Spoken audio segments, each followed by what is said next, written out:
Every once in a while, you come across a show where you can just sit back, relax, and enjoy. And Solo Leveling is definitely one of those stories. You don't have to wonder why everyone turned to fucking Tango. No shots at Evangelion. But what the fuck happened in that show? Let's not get into it. Back to Solo Leveling. Although we have people in the community that claim that Solo Leveling is kinda one-dimensional, which they aren't wrong, its dimensionals or its dimensionalities or whatever the fuck that means is what makes the show so enjoyable. Honestly, the three merits of Solo Leveling for me has to be the ways they actually portray the system like it's a game, the sheer and utter hype that occurs throughout the series, and its magnificento art, bro. Mwah. Oh yeah, this is only in terms of manhwa. Sorry, light novel elitists, you're out of luck. Maybe I got you on the future because I might read the light novel. And manhwa spoilers, duh. So, although I don't have a lot of experience with isekai anime or game animes because I have taste. No, I'm joking. No shots fired, alright? But although I don't have like a lot of taste with or experience with isekai anime or game anime, I can still definitely see that Solo Leveling has put a lot of attention to detail on the in-game mechanics compared to other shows out there. This can definitely be attributed to the fact that Solo Leveling writes the descriptions of each and every weapon or ability possessed by Jinwoo. This is a lot of detail compared to other shows out there, like Sao for example. No hit on Sao, but the most I ever did with this game was probably show the health bars and maybe some of the menu systems that allowed like them to pull out weapons or change the locations. But there was never really any description on weapons and let alone abilities. And I'm not done yet. While daily goals, quests, and basically training was non-existent in a show like Sao, Solo Leveling went through the whole full mile and not only had a punishment for not completing daily goals, not only had different quests with different levels which you could open with different keys, but it shows the freaking training. It showed how he progresses in strength, him upgrading his attributes, and even the thought process behind it. As I was saying, attention to detail. Alright, let's talk about the hype of this manga and why I got 30-year-old virgins jumping around in their mom's basement. Yo, I'm sorry. This script is just too fucking retarded.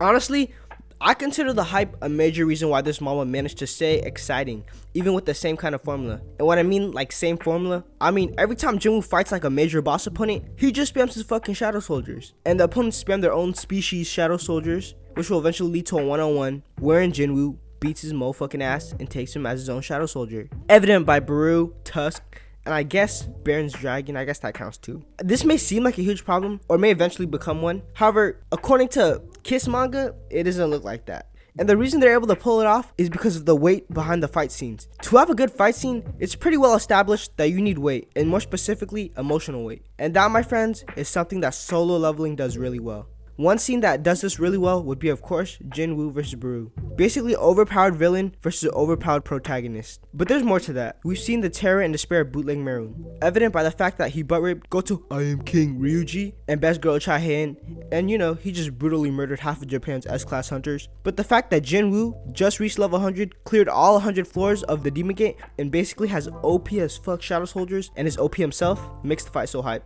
We were sold this fight before it even started. Now let's compare this fight to Mr. Level 100 Demon Gate dude. We literally got no weight behind him. Like, we knew nothing about him. So the fight was pretty boring. Like, I can't even lie, it was a boring fight compared to the fight against Baru.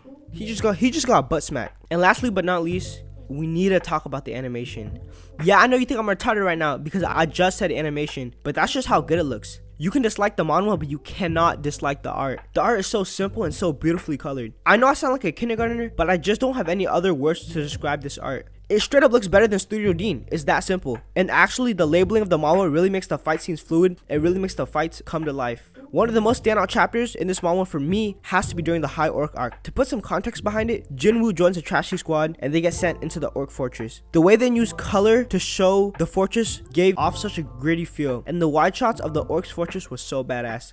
But what really takes the cake was the shadow soldiers when they turn purple and black, and the high orc shadow soldiers when they turn red and black. It was honestly eye candy. And like I said, this arc did the best job in making fights come to life. You see the other arcs did it too, but this arc just nailed it. The artistic liberties that come with having a manhwa and having art as slick as this makes Solo Leveling look a tier above any other manhwa and 2 tiers above Tower of God. So, on a serious note, solo leveling doesn't have to be complex to be enjoyable. And we don't have to be critics all the time. We could just slap on an anime, manga, or manhwa, or even a trash isekai, and still get immersed in the world and have fun. Sometimes, if you focus too much on the technicalities of a series, you won't be able to grasp the full beauty of a series. So no, at least for me, solo leveling is not overrated, and it may be a little one-dimensional, but it got me so intrigued that I read part of the light novel. And in addition to that, in Wattpad or whatever that website's called, each solo leveling chapter has over freaking 25,000 views, and there's probably like 270 or something of them. So yeah, good job out there. And that's it for the vid. I'm Yellow Mamba. Like, comment, and subscribe, and feel free to write a comment because I want to have a discussion with y'all. This is my first vid, so yeah, I got more bangers coming on the way, so stay tuned and I'm out.